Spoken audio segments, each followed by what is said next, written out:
Hi master, welcome to big boss Telugu season 8 live updates. నిన్నటి launch episode తర్వాత ఎలాంటి పరిణామాలు అయితే జరిగాయి, నైట్ వాళ్ళు పడుకునే ముందు ఎలాంటి జరిగాయి, పడుకున్న తర్వాత ఏమేమి డిస్కషన్స్ అయ్యాయని డీటెయిల్గా ఈ వీడియోలో మనం డిస్కస్ చేసుకున్నాం. దానిలోపు ఛానల్ని సబ్స్క్రైబ్ చేసుకోండి.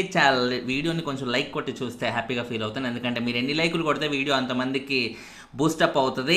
అండ్ నోటిఫికేషన్ రాని వాళ్ళకు కూడా ఓకే ఇన్ని లైకులు ఉన్నాయి కాబట్టి యూట్యూబ్ ఆటోమేటిక్గా దాన్ని రికమెండ్ చేస్తే దయచేసి లైకులు అయితే మిస్ చేయకండి. ఎనివే చూసాకే కొట్టండి, నచ్చితేనే కొట్టండి. ఎనివే మనం చూసుకుంటే ఫస్ట్ లైవ్ అప్డేట్స్లో ఆదిత్యం, ఆయనకు ఆల్రెడీ ఏజ్ అనేది చాలా 46 years ఉన్నారు కాబట్టి 46 years ఆదిత్య ఓంకి అని అనుకుంటే మనకి వినటానికి చాలా బాధేస్తుంది కదా, ముఖ్యంగా 90s కిడ్స్కి. ఎందుకంటే ఆయన సినిమాలు లాహిర్ లాహిర్లో కానీ లేకపోతే ధనలక్ష్మి కానీ ఇలాంటి కొన్ని సినిమాలు ఆయన చూసి అవన్నీ చూసి పెరిగిన వాళ్ళం. చాలా యూత్ ఏజ్లో సినిమాలు అంటే బాగా ఇంట్రెస్ట్ ఉన్న ఏజ్లో, ప్యాషన్ ఉన్న ఏజ్లో ఈ సినిమాలన్నీ చూసి మనం ఎంతో ఎంటర్టైన్ అయిన వాళ్ళం. అలాంటి ఒక హీరోకి 46 years ఇప్పుడు అంటే ఆ ఫీలింగ్ అనేది కొంచెం అనిపిస్తుంది కదా.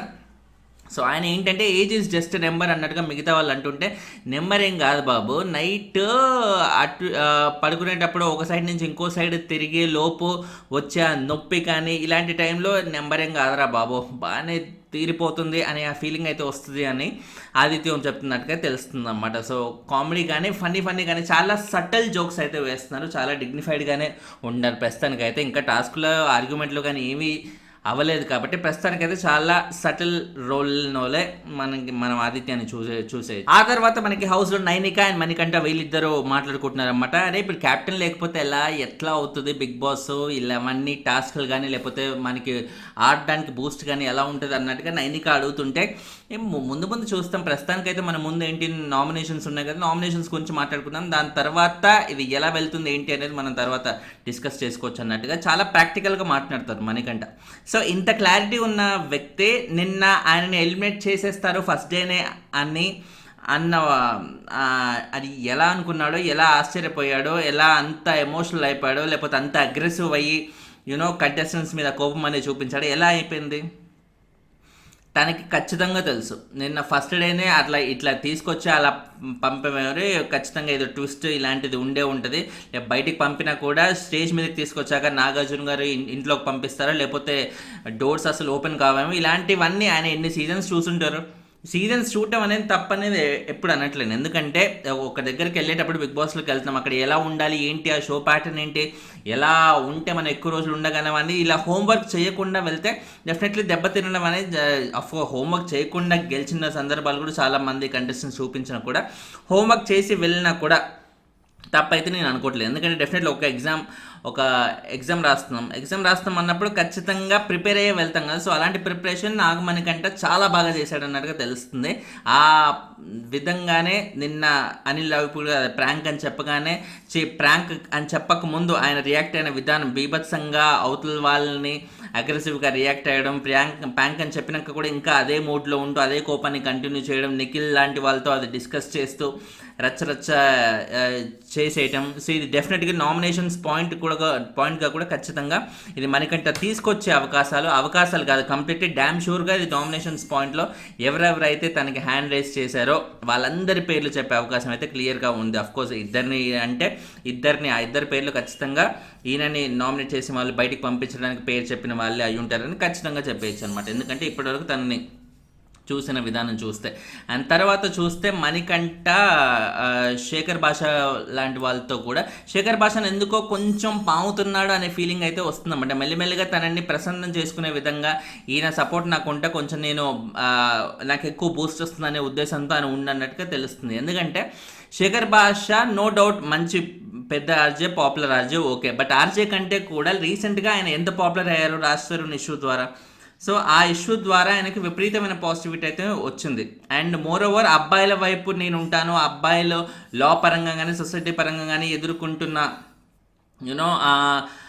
ఇంజస్టిస్ అనేది వాళ్ళకి సపోర్ట్ చేయడానికి నేను ఉన్నాను అన్నట్టుగా ఒక వాయిస్ అయితే ఆయన వినిపించాడు. కాబట్టి రాజ్ తరుణ్ వైపు కానీ లేకపోతే హౌస్లోకి వచ్చాక నాగార్జున గారు కూడా అదే చెప్పాడు. అఫ్కోర్స్ నాగార్జున గారికి చెప్పింది ఆయన వినకపోయినా కూడా రాజ్ తరుణ్ ఇష్యూలో ఆయన బాడీ లాంగ్వేజ్ కానీ ఆయన చేసిన సపోర్ట్ కానీ అందరికీ తెలుసు. కాబట్టి ఈయన మణికంఠ కూడా అలాంటి కైండ్ ఆఫ్ సపోర్ట్ ఏమైనా ఎక్స్పెక్ట్ చేస్తున్నాడా శేఖర్ భాషా నుంచి. ఎందుకంటే శేఖర్ భాషకి ఈ టైంలో అగెయిన్స్ట్గా వెళ్ళడం కంటే సపోర్టివ్గా ఉండడమే చాలా బెస్ట్ అనే ఉద్దేశంతో కొంచెం పాజిటివ్గానే మాట్లాడుతున్నారు ఆయన గురించి. వాళ్ళ వైఫ్ గురించి కానీ వాళ్ళ కూతురు గురించి కానీ ఇవన్నీ చెప్తూ ఇలా కూతురుని వదిలేసి వచ్చాను, బట్ కొన్ని వాటి కోసం కొన్ని తప్పదు అన్నట్టుగా చెప్తుంటే, అంటే మేబీ మీ వైఫ్ మీకు దూరంగా వెళ్ళినా కూడా మేబీ ఇప్పుడు మీ రియలైజ్ అవుతుందేమో నీలాంటి వదులుకున్నందుకు అన్నట్టుగా శేఖర్ భాష చెప్తుంటే, కాదు అసలు తను చాలా మంచిది, చాలా చాలా మంచి అమ్మాయి అన్నట్టుగానే తన గురించి కూడా పాజిటివ్గానే చెప్తున్నారు. కాకపోతే కొన్ని పరిస్థితుల వల్ల మేము వాళ్ళ దూరం అవ్వాల్సి వచ్చింది కాబట్టి, కానీ బేసికల్గా తను చాలా చాలా మంచి అమ్మాయి అనే ఫీలింగ్తోనే పాజిటివ్గానే చెప్తున్నాడు. ఇది పాజిటివ్గా నిజంగా మణికంఠ అంత మంచోడా, లేకపోతే ఇది దేనికోసం చెప్తున్నాడు, షోలో వచ్చాడు కాబట్టి ఆడియన్స్లో మంచోడు అనిపించుకోవడానికి అలాగే చెప్తున్నాడా అనేది మనం చూసుకోవాలన్నమాట. మంచోడు అనిపించుకోవడానికి ఏం చేసినా కూడా నో డౌట్, ఎందుకంటే జనాలు చూస్తున్నారు, జనాలు ఓట్లేస్తేనే ఏ కంటెస్టెంట్ అయినా హౌస్లో ఉంటారు కాబట్టి అలాంటి వాళ్ళు ఇలాంటి మాటలు మాట్లాడడంలో పెద్ద తప్పైతే నేను అనుకోవట్లేదు అన్నమాట. అండ్ తర్వాత ఇప్పుడు విష్ణుప్రియ, నిఖిల్ వీళ్ళిద్దరికి యాక్చువల్లీ విష్ణుప్రియ ఈ షో ఏదైతే ఉందో కిరాక్ బాయ్స్ కిలాడి గర్ల్స్, ఆ షోలో విష్ణుప్రియ కొంచెం క్రష్ ఉంది నిఖిల్ మీద అన్నట్టుగా అయితే ఆ షోలో ఉన్నంతకాలం ఆ వైబ్ అనేది నచ్చింది. ఆ వైబ్ అదే కైండ్ ఆఫ్ వైబ్ బిగ్ బాస్లో కూడా కంటిన్యూ అవుతుంది అన్నట్టుగా మనం చూసుకోవచ్చు అనమాట. ఇప్పుడు ఇప్పుడు విష్ణుప్రియ తిన్న ప్లేట్ నిఖిల్ తీసిన పర్లేదు నేను తీస్తాను అన్నట్టుగా కొన్ని డిస్కషన్ అనేది నడవడం, వీళ్ళిద్దరి మధ్య ర్యాప్ అనేది కొంచెం అలా అనిపిస్తుంది అన్నమాట. సో ఆ వైబ్ ఏమైనా వచ్చే ఛాన్స్ ఉందా? ఎందుకంటే I don't think so. Nikhil ఆ కైండ్ ఆఫ్ కంటెంట్ ఇచ్చే ఉద్దేశం అయితే ఖచ్చితంగా లేదు. ఖచ్చితంగా వీరోచితంగా పోరాడే ఒక వీరుడి క్యారెక్టర్ లాగే మనకి ఆడియన్స్లో కనిపించే అవకాశమే కంప్లీట్గా ఉంది, ఎందుకంటే తన బాడీ లాంగ్వేజ్ అలా ఉంది కాబట్టి. ఐ డోంట్ థింక్ సో ఈ ట్రాప్లో, ఈ లవ్ కానీ ఇలాంటి ట్రాప్లో తను పడే అవకాశాలు కంప్లీట్లీ జీరో అన్నట్టుగా ఖచ్చితంగా చెప్పేయచ్చు అనమాట. అండ్ తర్వాత చూసుకుంటే నబీల్ అఫ్రిది పృథ్వీతో మాట్లాడుతున్నారు. తను ఏదో అమ్మాయిలతో మామూలుగా ఏదో ఇవ్వడానికి వెళ్తే అక్కడ లాంచ్ ఎపిసోడ్లో ఎలాగైతే ఫేస్లు ఉన్నాయో ఆ ఫేస్లు కంప్లీట్గా డిఫరెంట్గా అయిపోయాయి అనమాట. ఎందుకంటే లాంచ్ ఎపిసోడ్లో భారీ మేకప్లో మంచి డ్రెస్సులు అవి ఇవి వస్తారు కాబట్టి ఇప్పుడు ఎప్పుడైతే మేకప్ తీసేసారో అసలు నేను ఎవరిని గుర్తుపట్టలేకపోయా, ఏంట్రా బాబు ఇలా ఉన్నారు అన్నట్టుగా కొంచెం కామెడీ జనరేట్ చేయాలనే ఉద్దేశంతో చేశారు. బట్ తను క్యాజువల్గా అన్నా కూడా అది చాలా చూసేటప్పుడు చాలా కామెడీ అనిపించింది అనమాట. అదొకటి పాయింట్. తర్వాత శేఖర్ భాషా అండ్ బేబక్క వీళ్ళిద్దరూ వాష్ ఏరియాలో ఏదైతే ఉందో, వాష్రూమ్స్ బయట ఉన్న ఏరియాలో, ఆ ఏరియా నుంచి ఒక మిర్రర్ నుంచి బయట గార్డెన్ ఏరియా కూడా కనబడుతుంది అన్నమాట. అదే వాట్ ఏ వ్యూ, అసలు ఈ వ్యూ నాకు చాలా ఇష్టం అన్నట్టుగా బేబక్క అంటుంటే, నాకు ఈ వ్యూ కాదు ఇంకో వ్యూ ఇష్టం. ఆ వ్యూ ఏంటంటే ఐ లవ్ యూ అన్నట్టుగా అంటున్నాడు అన్నమాట. అయితే ఇది ఐ లవ్ యూ అనే వ్యూ ఇప్పుడు మనం ఇట్లా డిస్కస్ చేసుకుంటే బయట రకరకాలుగా దీని గురించి స్టేట్మెంట్లు అయిపోయాయి, థంబ్నెయిల్స్ వచ్చేస్తే పెద్ద డిస్కషన్ అయిపోతుంది. బాబు అలాంటివి ఏమి పెట్టకండి రా బాబు అన్నట్టుగా వాళ్ళే చెప్పేస్తున్నారు. అలాంటివి పెట్టకండి అని చెప్తున్నారా, లేకపోతే ఇండైరెక్ట్గా పెట్టండి అనేది హింట్ ఇస్తున్నారా అనేది మనకు తెలియాలన్నమాట. ఎందుకంటే ఈ రోజుల్లో పాజిటివ్ అయినా నెగిటివ్ అయినా మనుషులు డిస్కషన్ పాయింట్ అవ్వాలి. అది డిస్కషన్ పాయింట్ అంటే ఆటోమేటిక్గా వైరల్ అయిపోతారు. వైరల్ అయితే ఆ పాపులారిటీ కానీ జనాలు ఎక్కువ మంది మాట్లాడుకుంటున్నారు అంటే, అదే పాజిటివ్ మాట్లాడుకున్నా నెగిటివ్ మాట్లాడుకున్నా వాళ్ళు వైరల్ అవుతూ ఉంటే చాలు. సో ఇప్పుడు అలాంటి కంటెంట్ కోసం వీళ్ళు ఏమైనా ట్రై చేస్తున్నారంటే శేఖర్ భాషకి అలాంటి అవసరమే లేదు, ఎందుకంటే హీజ్ ఆల్రెడీ పాపులర్ ఆర్జే. బేబక్కకి కంటెంట్ పరంగా చూసుకుంటే తను కూడా చాలా మంచి కంటెంట్ ఇచ్చే అమ్మాయి. సో తనే ఈస్ట్రీ ఏమైనా ట్రై చేస్తుందా ఆ కైండ్ ఆఫ్ కంటెంట్ వైరల్ అవ్వచ్చు ఆ కైండ్ ఆఫ్ యాంగిల్లో అంటే లెట్స్ వెయిట్ అండ్ సీ, చూద్దాం అది కరెక్ట్ కాదని ముందు. ఎందుకంటే శేఖర్ భాష ఇలాంటి జోకులు అనేవి చాలా, ఇప్పుడు ఆటో రాంప్రసాద్ జబర్దస్త్లో రాంప్రసాద్ ఎలాగైతే వేస్తారో ఆటో పంచులు, ఇప్పుడు నైస్ వ్యూ అంటే ఈ వ్యూ కాదు నాకు ఐ లవ్ యూ అనేది ఇష్టమని, ఇంకోటి కరడు గట్టిన అంటే అందుకే హౌస్లో కర్డ్ లేదు కర్డ్ గట్టిన అన్నట్టుగా అక్కడ జోకు. బాయిల్ ఎగ్స్ అని అంటే అబ్బాయి ఎగ్స్ అన్ని బాయిలేనా, గర్ల్స్ ఎవరు లేరా అన్నట్టుగా ఇంకో జోకు. ఇలాంటివి చాలా వేస్తున్నారు అన్నమాట. ఆటో రాంప్రసాద్కి మించిన ఆయన తమ్ముళ్ళలాగా అన్నలాగా ఉన్నారు శేఖర్ భాష. ఇలాంటి ఏమంటారు కుళ్ళు జోకులు అంటారు కదా, ఆ కైండ్ ఆఫ్ జోకులు అయితే బాగా వేస్తున్నారు. అఫ్ కోర్స్ ఆయన ఆర్జేన్ కూడా ఇదే కైండ్ ఆఫ్ దీంతోనే తను బాగా పాపులర్ అయ్యారనమాట. అండ్ తర్వాత చూసుకుంటే శేఖర్ భాషా కానీ పృథ్వీ కానీ అఫ్రిది కానీ వీళ్ళందరూ డైనింగ్ టేబుల్ మీద అలా భోజనం చేస్తే అదే టిఫిన్ వాళ్ళకి కావాల్సిన రేషన్ అనేది మొత్తం వచ్చిందనమాట. పాలు కానీ మిగతా చిన్న చిన్న కంప్లీట్ ఫుడ్ ఐటమ్స్ అనేవి వచ్చేస్తే అబ్బాయి ఇప్పుడు ఇంత ప్రశాంతంగా ఉందిరా బాబు నాకు అన్నట్టుగా శేఖర్ భాష అంటుంటే, అమ్మో ఇలా ప్రశాంతంగా ఉంది అని అనొద్దేమో, మళ్ళీ అమ్మ వీళ్ళు ప్రశాంతంగా ఉందా అయితే ఏదో ఒక మెలక పెడతామంటూ బిగ్ బాస్ కష్టాల్లో పెడతాడు అన్నట్టుగా వాళ్ళు డిస్కస్ చేసుకుంటున్నారు, నవ్వుకుంటున్నారు. అదొక పాయింట్. ఎందుకంటే డెఫినెట్లీ కంటెస్టెంట్స్కి ఒకటి నచ్చింది, అమ్మయ్య కులాసాగా ఉన్నాంరా అని బిగ్ బాస్ ఆ ఉద్దేశంతో ఎప్పుడు ఉంచడు వాళ్ళు. ఎందుకంటే వాళ్ళు కష్టాలు పడుతుంటేనే, వాళ్ళు దేని గురించైనా స్ట్రగుల్ అవుతుంటేనే వాళ్ళు బర్స్ట్ అవుట్ అయ్యి ఏదో ఒక కంటెంట్ ఇస్తారు అనే ఉద్దేశంతోనే బిగ్ బాస్ అదే ప్లాన్తోనే చేస్తుంటారు. సో వీళ్ళు కూడా ఆ విధంగా బాగానే ఆలోచించారన్నట్టుగా అర్థమవుతుందన్నమాట. అందరికీ బిగ్ బాస్ ఎలా ఆలోచిస్తాడో, ఎలాంటి ఎక్స్పెక్ట్ చేస్తాడో, ఎలాంటి ఎక్స్పెక్ట్ చేసి ఏవేవి పెట్టాలని చూస్తాడు, ఎవరెవరు చిచ్చు పెట్టాలని చూస్తాడు, ఇలాంటివన్నీ వాళ్ళకు కూడా తెలుసు కాబట్టి అంత కాన్ఫిడెంట్గా ఉన్నారు వాళ్ళు కూడా. అండ్ తర్వాత చూసుకుంటే ఈసారి క్యాప్టెన్ లేడు కదా, క్యాప్టెన్ లేడు అనేది ఒక డిస్కషన్ అయిపోయింది కాబట్టి మరి క్యాప్టెన్ లేకపోతే ఎలా అవుతుంది, ఎట్లా డీల్ చేస్తారు షోని అనుకుంటే క్యాప్టెన్ బదులు చీఫ్ అనే ఒక కాన్సెప్ట్ని తీసుకొచ్చారన్నమాట. చీఫ్ హౌస్కి చీఫ్ ఎవరవుతారో అన్నట్టుగా దాని పరంగా టాస్క్లు అనేవి పెడుతున్నారు.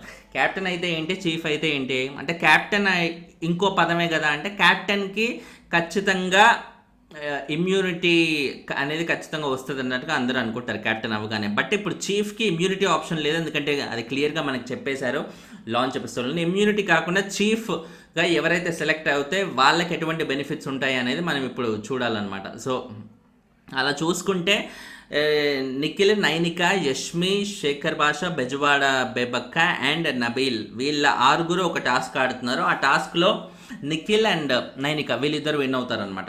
వీళ్ళిద్దరు విన్ ఇది మనకి ఇంకా అప్కమింగ్ అప్డేట్స్ నేను మీకు ముందే చెప్పేస్తున్నాను. సో నిఖిల్, నైనిక వీళ్ళిద్దరూ విన్ అయితే మిగిలిన 6 వీళ్ళిద్దరూ విన్ అయితే మిగిలిన 4 ఎవరైనా ఇద్దరిని సెలెక్ట్ చేసుకోమంటే అందులోంచి సోనియాని, అందులో యష్మి సెలెక్ట్ అవుతుంది. యష్మి సెలెక్ట్ అవ్వడానికి కూడా అక్కడ చాలా రచ్చ అయితే జరుగుతుంది. ఎందుకంటే సోనియా అండ్ యష్మి మధ్య విపరీతమైన చాలా పెద్ద ఫైట్ అవుతుంది. అది నాకు తెలిసి సెకండ్ ప్రోమోలో ఈవినింగ్ రిలీజ్ చేస్తారో లేకపోతే డైరెక్ట్ ఎపిసోడ్లో వేస్తారనేది చూడాలన్నమాట. మంచి ఇంట్రెస్టింగ్ ఎపిసోడే అవుతుంది ఒకవేళ ఆ లొల్లి కూడా ఇవాళ వేస్తే మటుకు నైట్ ఎపిసోడ్లో. అండ్ తర్వాత యష్మిని సెలెక్ట్ చేసుకున్నారు కదా, యష్మి ఆ టాస్క్లో అయితే విన్ అవుతుంది. అలా 3 అయితే ప్రస్తుతానికి విన్నర్స్ అవుతారు, సోనియా, నిఖిల్, నైనిక అండ్ యష్మి. వీళ్ళ 3లోంచి ఒకరు చీఫ్ అవుతారా, ఇంకేమైనా అడిషనల్గా ఏమైనా పెడతారా టాస్క్లు అనేవి, let's wait and see. And ఇంకోటి ఏంటంటే ఆదిత్యం చాలా బాధపడుతూ ఉంటాడు. ఏదైతే లాంచ్ ఎపిసోడ్లో టాస్క్ జరుగుతుంది కదా, టాస్క్లో తను ఓడిపోయాడు కదా, అబ్బా ఇలా ఓడిపోయాను అంటే ప్రతి బిగ్ బాస్లో 100 టాస్క్లు ఉంటాయి, ఇప్పుడు ఓడిపోయిన గెలుపని దాన్ని అంత డిస్కషన్ పెట్టాల్సిన అవసరం లేదు. ఈ టాస్క్ ఓడిపోతే ఇంకో టాస్క్ గెలుస్తావేమో అన్నట్టుగా సోనియా అలా బాగా ఒక పెద్దరికంగా అయితే తనకి ధైర్యం అయితే చెప్తుందనమాట. అండ్ వీళ్ళిద్దరి మధ్య ఫ్రెండ్షిప్ అనేది బాగా పెరిగేలా ఉంది. ఎందుకంటే ఎక్కువ శాతం అయితే వీళ్ళిద్దరూ కూర్చొని మాట్లాడుకుంటూ ఒక ఫ్రెండ్లీ వైబ్స్ అయితే కనిపిస్తున్నాయి లైవ్ చూస్తున్నంతసేపు. అండ్ తర్వాత ఈసారి ప్రతిసారి నామినేషన్స్ అనేవి మండే జరుగుతాయి కదా, మండే జరుగుతాయి, అప్పుడప్పుడు మండే అండ్ ట్యూస్డే కూడా అవుతుంటాయి. బట్ ఈసారి మండే నామినేషన్స్ అనేవి కంప్లీట్గా తీసేసి ట్యూస్డేనే కంప్లీట్గా టెలికాస్ట్ అవబోతుంది. ట్యూస్డే టెలికాస్ట్ అవుతుంది అంటే మండేనే హౌస్లో నామినేషన్స్ జరుగుతాయి అన్నమాట. మామూలుగా ప్రీవియస్ సీజన్స్ వరకు 7th సీజన్ వరకు కూడా సండే రోజు హౌస్లో నామినేషన్స్ జరిగితే అది మనకు మండే టెలికాస్ట్ చేసేవాళ్ళు. అందుకే మండే మార్నింగ్ నుంచి కూడా ప్రోమోస్ అవి వస్తూ ఉండేవి. లైవ్లో కూడా మండే ఈ సాయంత్రం నుంచే టెలికాస్ట్ చేసేవాళ్ళు. బట్ హౌస్లో జరిగేది మాత్రం అది సండే. బట్ ఈసారి హౌస్లో జరిగేదే మండే, మనకి చూపించేదేమో ట్యూస్డే. అంటే ట్యూస్డే ఈవినింగ్ నుంచి మనం లైవ్లో నామినేషన్స్ చూసే అవకాశం అయితే ఉంటుంది. మండే ఇన్ని రోజులు బిగ్ బాస్ లవర్స్కి మండే చాలా ఇంట్రెస్టింగ్గా ఉండేది కదా, ఈ సీజన్ నుంచి మటుకు మనకి ట్యూస్డే అంత ఇంట్రెస్టింగ్గా ఉంటుంది. ట్యూస్డేకి ఎందుకు పట్టుకెళ్ళారు అంటే క్యాప్టెన్ అనే ఆప్షన్ లేదు కాబట్టి, ఇమ్యూనిటీ ఆప్షన్ లేదు. క్యాప్టెన్ లేనప్పుడు త్రూఅవుట్ సీజన్ ఆ వీక్ని ఎలా మేనేజ్ చేస్తారు అంటే ఇలాంటివి ఏదో కొంచెం పెట్టి ఎక్స్టెండ్ చేస్తుంటే, ఇప్పుడు ట్యూస్డే పెడతారు నామినేషన్స్. ట్యూస్డే పెడితే ఆబ్వియస్లీ లాస్ట్ సీజన్లో ఏం జరిగింది, మెజారిటీగా మండేతో పాటు ట్యూస్డే కూడా జరిగింది. ఈసారి ట్యూస్డేనే స్టార్ట్ అవుతుంది కాబట్టి ట్యూస్డే వెనస్డే కూడా అవుతుంది. ట్యూస్డే వెనస్డే కూడా అయ్యి లాస్ట్ థర్స్డే అండ్ ఫ్రైడే ఏదన్నా చిన్న టాస్క్ లాంటిది ఆడిపించి చీఫ్ లాగా ఒకరిని సెలెక్ట్ చేసుకుని సాటర్డే సండే నాగార్జున గారు వస్తారు కాబట్టి ఆటోమేటిక్గా అలా వీక్ మొత్తం కంప్లీట్ అయిపోతుంది అని వాళ్ళు ప్లాన్ చేస్తున్నారు అన్నమాట. సో ఎలా ఉండబోతుంది ఏంటి అని చాలా ఇంట్రెస్టింగ్గా వెయిట్ చేస్తున్నాను. ఎందుకంటే ఇంతకుముందు సీజన్స్లో ఖచ్చితంగా కాకుండా కొంచెం డిఫరెంట్గా ట్రై చేయాలని 1,00,000 ప్రయత్నాలు అయితే చేస్తాను. ఆ ప్రయత్నాలు ఎంతవరకు ఫలిస్తాయి ఏంటి అనేది let's wait and see. And ఇలాగే బ్యాక్ టు బ్యాక్ వీడియోస్ కోసం లైవ్ అప్డేట్స్ అయినా ఏ బిగ్ బాస్ సంబంధించిన ప్రోమో అయినా, ఇందాక ప్రోమో అనాలిసిస్ కూడా చేసాను, చాలా బాగుంది. చూడని వాళ్ళు ఎవరైనా ఉంటే ఆ వీడియో కూడా చూసేయండి. ఛానల్ని సబ్స్క్రైబ్ చేసుకోండి దయచేసి. వీడియోకి లైకులు కొట్టడం నాకు చాలా చాలా ఇంపార్టెంట్. దయచేసి లైకులు అయితే మిస్ చేయకండి. బాయ్.